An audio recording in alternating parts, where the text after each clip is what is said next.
Hello student, कैसे हैं आप सब। एक बार पुनः शिव कोचिंग क्लासेस पर स्वागत है। उम्मीद करता हूं आप सब अच्छे होंगे, मस्त होंगे, बेहतर होंगे, आपकी पढ़ाई बेहतर चल रही होगी। बच्चों, क्लास 12 फिजिक्स एनसीईआरटी में चैप्टर 5 चल रहा है। 2024 को टारगेट में रखते हुए हम निरंतर आपको वीडियोस प्रोवाइड कर रहे हैं और आज का टॉपिक है बच्चों अच्छी स्थिति या अनुदैर्ध्य स्थिति। सबसे पहले हम बात करेंगे कि अच्छी स्थिति किसे कहते हैं और इसके लिए गणितीय व्याख्या अर्थात अच्छी स्थिति पर चुंबकीय क्षेत्र की तीव्रता कितनी होती है। क्वेश्चन कैसे पूछा जाएगा बच्चों, अच्छी स्थिति पर चुंबकीय क्षेत्र की तीव्रता के लिए सूत्र निकालिए। 4 अंक का क्वेश्चन आता है और बिल्कुल मतलब ऐसे ही प्रश्न पूछा जाता है कि अच्छी स्थिति किसे कहते हैं, अच्छी स्थिति या अनुदैर्ध्य स्थिति पर चुंबकीय क्षेत्र की तीव्रता। क्योंकि बच्चों इस साल का जो सिलेबस है एमपी बोर्ड में, तो यहां से ये फिक्स अभी नहीं किया गया है। अभी जब मैं वीडियो बना रहा हूं उस टाइम की बात करूं कि इस चैप्टर से कितने अंक आने हैं, बस इतना बताया गया है कि हाँ भाई 4 अंक का क्वेश्चन इस वर्ष पूछा जाएगा, 3 अंक का भी, 2 अंक का भी और ऑब्जेक्टिव में 1-1 अंक के। तो ये सारे क्वेश्चन बच्चों 4 अंक के आधार पर जो होते हैं तो वो मैं बता देता हूं। जैसे अच्छी स्थिति पर या अनुदैर्ध्य स्थिति पर चुंबकीय क्षेत्र की तीव्रता या निरक्षीय स्थिति पर, इन दोनों पर चुंबकीय क्षेत्र की तीव्रता जो 4 अंक का क्वेश्चन होता है उसमें पूछा जाता है। तो चलिए शुरू करते हैं। सबसे पहले बात करते हैं परिभाषा की कि जब कोई बिंदु जिस पर हमें चुंबकीय क्षेत्र की तीव्रता ज्ञात करनी है बढ़ाए गए चुंबकीय अक्ष पर स्थित होता है तो उसे चुंबक के सापेक्ष हम अच्छी स्थिति कहते हैं। सबसे पहले आपको डायग्राम बनाना पड़ेगा, तभी आपको क्लियर हो पाएगा बच्चों की अच्छी स्थिति है क्या। सीधा समझो ना, अक्ष पर स्थित बिंदु, ठीक है, जिस पर हमें चुंबकीय क्षेत्र की तीव्रता ज्ञात करनी हो आपका अच्छी स्थिति कहलाता है। ये डायग्राम मैं अलग से बना रहा हूं क्योंकि मुझे समझाना थोड़ा आसान हो जाएगा। जैसे मैं एक चुंबक बनाता हूं बच्चों, एक क्षण चुंबक लेते हैं और जिस क्षण चुंबक में 2 ध्रुव होते हैं, सब पता ना आपको, एक आपका नॉर्थ पोल और एक आपका साउथ पोल। तो ये आपका साउथ पोल है और इधर आपका नॉर्थ पोल है। ये एक हमारा क्षण चुंबक है, ठीक है, एक साइड नॉर्थ पोल और एक साइड साउथ पोल है। अब इससे मान के चलता हूं कि कुछ दूरी पर अक्ष इसका क्या होगा बच्चों, ये आपका अक्ष है, यही आपका अक्ष होगा ना, ये आपका अक्ष है, ये अक्ष, और अक्ष पर ही कोई बिंदु है, अक्ष पर ही कोई बिंदु है। जैसे मैं कहता हूं अक्ष पर ये बिंदु है, ये बिंदु हमारा P है जिस पर चुंबकीय क्षेत्र की तीव्रता ज्ञात करनी है। अब मैं यदि आपसे कह दूं कि ये जो आपका साउथ पोल है और नॉर्थ पोल है, इसके बीच की लंबाई को हम क्या बोलते हैं बच्चों, प्रभावी लंबाई बोलते हैं। इन दोनों के बीच की लंबाई को क्या बोलते हैं, प्रभावी लंबाई। और ये जो लंबाई होता है 2l होता है। क्या होता है बच्चों, 2l होता है, ठीक, ये चीज है। और मैं कह दूं कि इसके मध्य बिंदु से, इसका कोई मध्य बिंदु भी होगा, जैसे यहां पर मध्य बिंदु है, तो मध्य बिंदु से P की दूरी भी कुछ होगी, क्लियर है ना। मध्य बिंदु से P की दूरी कितनी है, तो मैं मान के चलता हूं कि मध्य बिंदु से P की दूरी बच्चों कितना है, आप लोग बताओ। तो ये R दूरी में मान के चलता हूं कि ये मध्य बिंदु है और ये बिंदु P के बीच की दूरी R है। अब ये बताओ चुंबकीय क्षेत्र का डायरेक्शन यानी चुंबकीय क्षेत्र की दिशा किधर होगी। तो चूंकि N के कारण चुंबकीय क्षेत्र बाहर की ओर होगा, क्यों, क्योंकि N से विद्युत क्षेत्र रेखाएं बाहर की ओर जाती है बच्चों, यानी सॉरी विद्युत क्षेत्र रेखा मैंने बोल दिया, चुंबकीय क्षेत्र रेखा, क्योंकि N से चुंबकीय क्षेत्र रेखाएं निकलती हैं तो इसके कारण चुंबकीय क्षेत्र बाहर की ओर होगा। तो B1 का डायरेक्शन मैं बाहर की ओर कर दिया और S पर प्रवेश करते हैं तो S के कारण चुंबकीय क्षेत्र की तीव्रता अंदर की ओर होगा बच्चों। ये लो, मैं इसके कारण, जैसे N के कारण चुंबकीय क्षेत्र की तीव्रता B1 है, बाहर की ओर है, क्योंकि N से चुंबकीय क्षेत्र रेखाएं निकलती हैं लेकिन S पर समाप्त होती हैं, तो S के लिए इधर हो, क्योंकि S पर अंदर की ओर जाएगी, तो S के कारण आपका चुंबकीय क्षेत्र की तीव्रता ये आपका B2 हो गया, ठीक है। ये डायरेक्शन इधर है, ठीक, ध्यान रखिए, इसलिए आपका ये डायरेक्शन बता रहा हूं कि ये आपका B1 बाहर की ओर और B2 अंदर की ओर, क्योंकि N से चुंबकीय क्षेत्र रेखा निकलती इसलिए बाहर की ओर होगा और S के कारण चुंबकीय क्षेत्र रेखा भाई अंदर की ओर जाता है, तो आपका चुंबकीय क्षेत्र की दिशा अंदर की ओर होगी बच्चों। ये आपका डायग्राम बन चुका है। तो देखो जरा, ये जो बिंदु है जिस पर हमें चुंबकीय क्षेत्र की तीव्रता ज्ञात करनी है, देखो भाई भूल चूक से यदि विद्युत क्षेत्र आ जाए शब्द में तो इसके लिए मैं माफी चाहता हूं। क्यों, क्योंकि इसके पहले जो भी चैप्टर थे वो विद्युत क्षेत्र से ही संबंधित थे, इसलिए बार बार आ जाता है।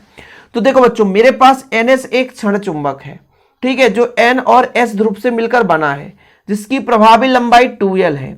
इसके मध्य बिंदु O से, यहां पर एक बिंदु दे देते हैं मध्य बिंदु, मध्य बिंदु से R दूरी पर एक अच्छी स्थिति पर बिंदु P है, मतलब इस चुंबक के अक्ष पर स्थित एक बिंदु P है जिस पर हमें चुंबकीय क्षेत्र की तीव्रता ज्ञात करनी है।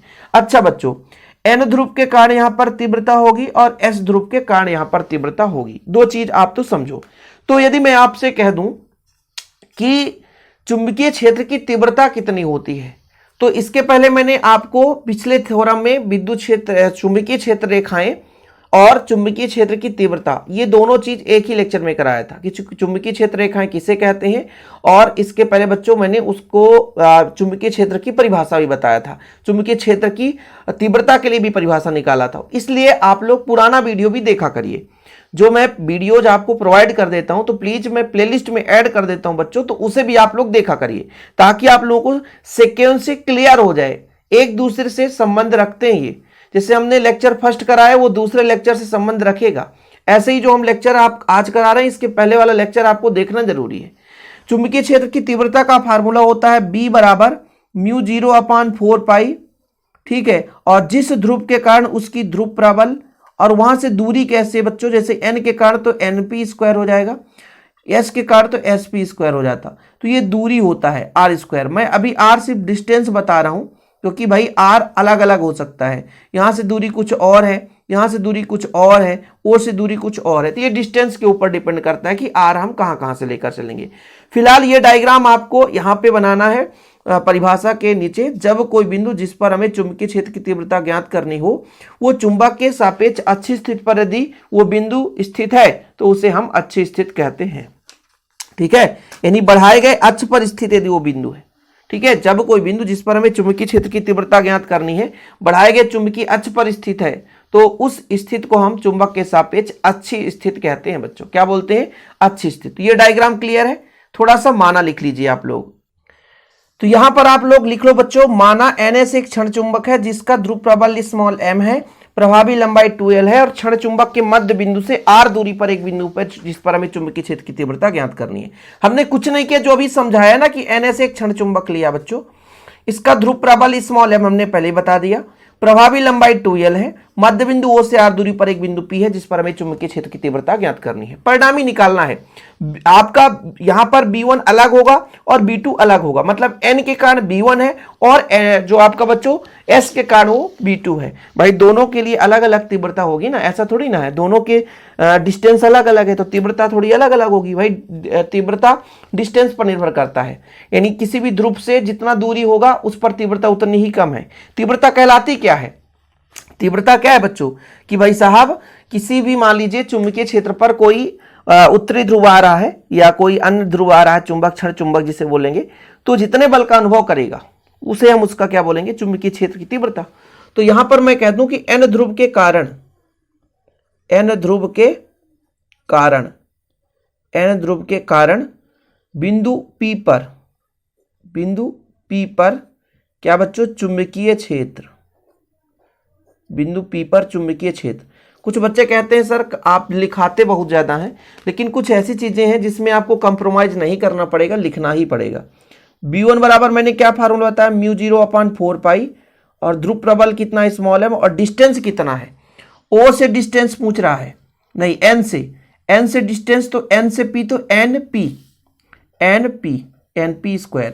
अब देखो बच्चों मैं NP निकालना चाहता हूं, तो NP यदि मैं निकालना चाहूं तो इस बड़े वाले में OP में ON को घटा दूं, तो चूंकि यहां पर चूंकि मैं NP बराबर कहूं तो आप कहोगे सर OP में आप ON घटा दो, मतलब आपका OP का मान कितना है? O से P का मान है मेरे पास R, तो बच्चों यहां पर R में, और यहां से यहां तक की लंबाई कितनी है? टोटल 2l है, तो आधी लंबाई l हो जाएगी, तो R - l हो जाएगी। फिर से समझो आप कि हमारे पास यहाँ पे O से N तक की वैल्यू स्मॉल l है, O से P तक की वैल्यू स्मॉल r है, मतलब यहाँ पर डिस्टेंस दे के रखा है, तो मुझे NP निकालना है, तो मुझे क्या करना पड़ेगा? इस OP में ON को घटाना पड़ेगा बच्चों। तो OP में ON को घटा दिया और इस पे वैल्यू रख देंगे तो हमारा B1 निकल कर आ जाएगा μ0/4π m/r-l², और एक समीकरण दे देते हैं। बाकी अनुदिश यदि दिशा कोई पूछे तो आप n के कारण कहां जाएगा? बाहर की ओर। तो यहां पर मैं लिख भी सकता हूं यदि आपको कंफ्यूजन हो कि किस दिशा में बच्चों? n से p की दिशा में, ठीक है ना, दिक्कत नहीं होगी आपको। ये चीज हो गया, यहां तक क्लियर है। अब हम इसी प्रकार s ध्रुव के कारण लिखेंगे, हमारा n ध्रुव के कारण हो गया। अब आप लोग लिख लो s ध्रुव के कारण कहां पर? बिंदु P पर चुंबकीय क्षेत्र, चाहे चुंबकीय क्षेत्र का हो चाहे चुंबकीय क्षेत्र की तीव्रता का हो। तो इस बार हमारा B2 का मान निकल कर आएगा μ0/4 और ध्रुव प्रबल m और S से P तो SP²।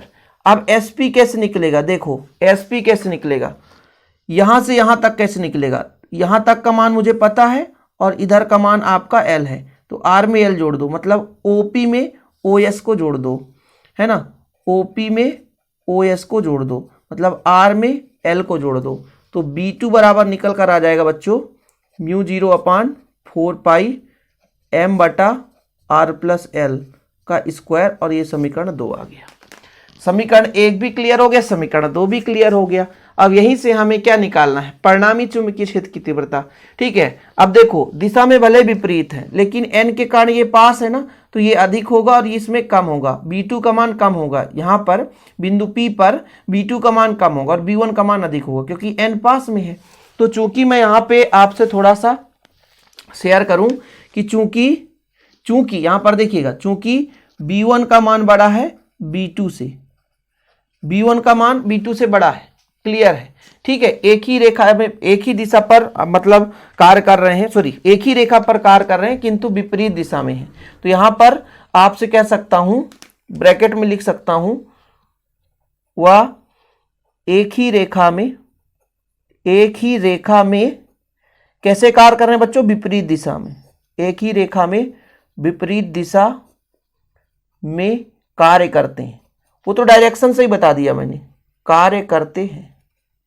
ठीक है, यहां पर डायरेक्शन आप लोग देखो, एक ही रेखा पर है लेकिन विपरीत दिशा में कार्य करते हैं, इसलिए मैं पूरा विधिवत लिख देता हूं, कोई ये ना कह सके कि सर मुझे समझ में नहीं आया, मैं कैसे करूं क्या करूं। अब यहां से बच्चों अतः परिणामी, अतः बिंदु P पर परिणामी चुंबकीय क्षेत्र की तीव्रता।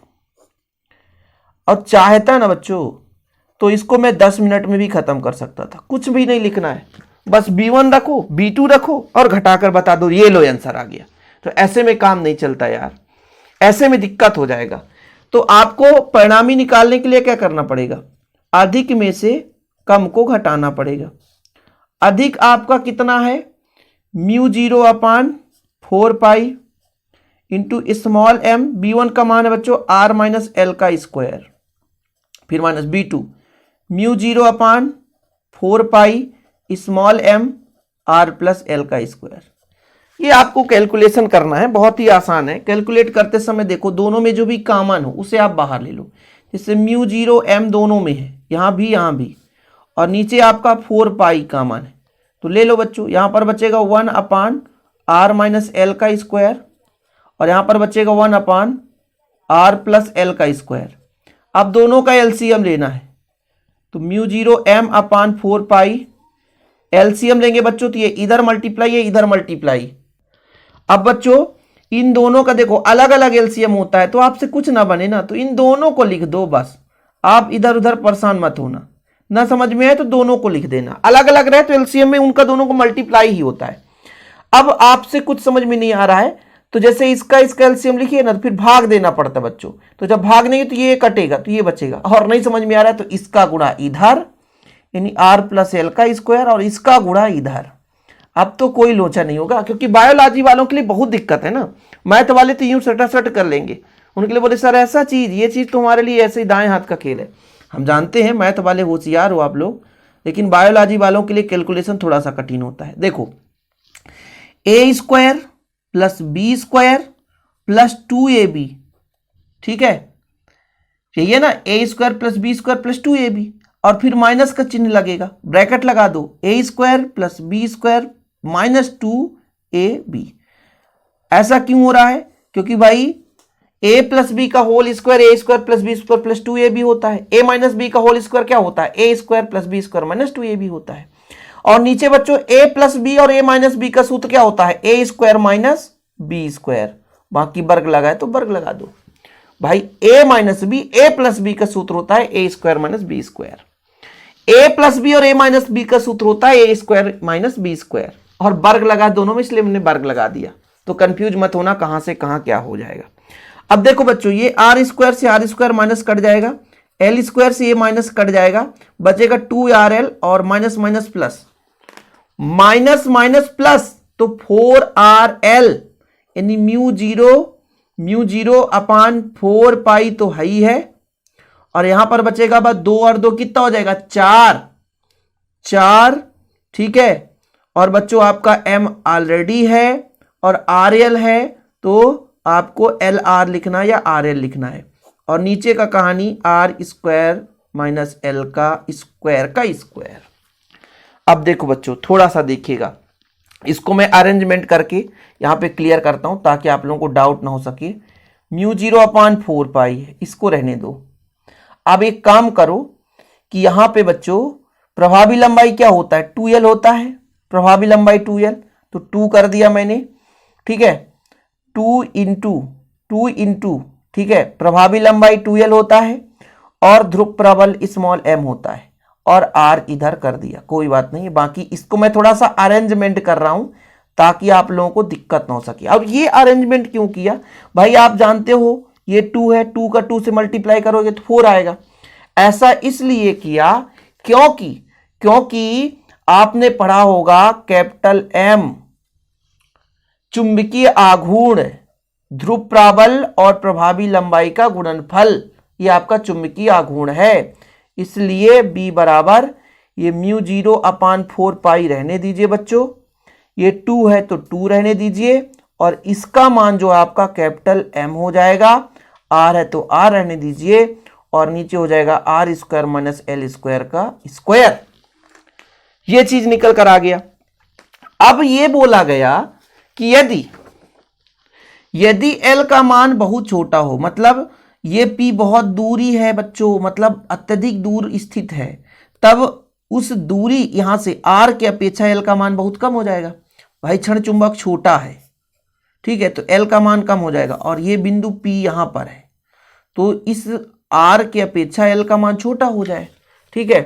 तो यहां पर लिखो कि यदि, यहां पर ऐसा लिख सकते हो, यदि चुंबक कैसा हो, छोटा हो तथा R का मान अधिक हो,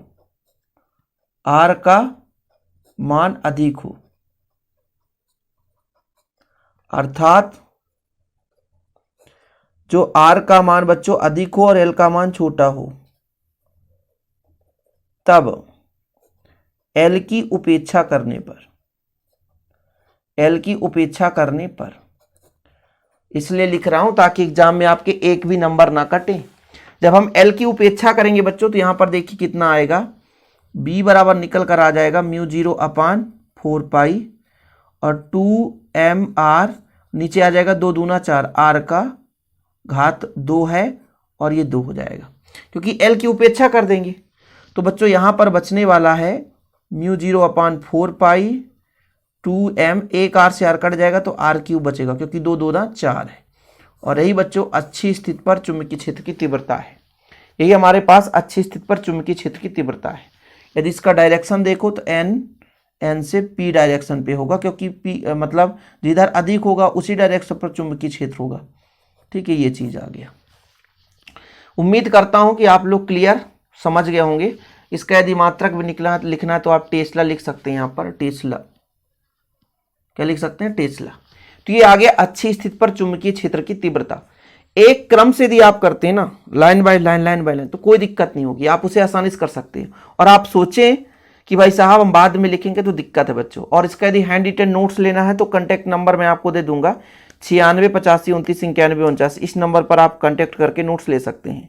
आज के लिए इतना ही बच्चों। वीडियो पसंद आए तो लाइक करके शेयर कर दें। डिस्क्रिप्शन पे ऐप का लिंक मिल जाएगा, वहां से ऐप पर भी आप ज्वाइन कर सकते हैं। जय हिंद, वंदे मातरम।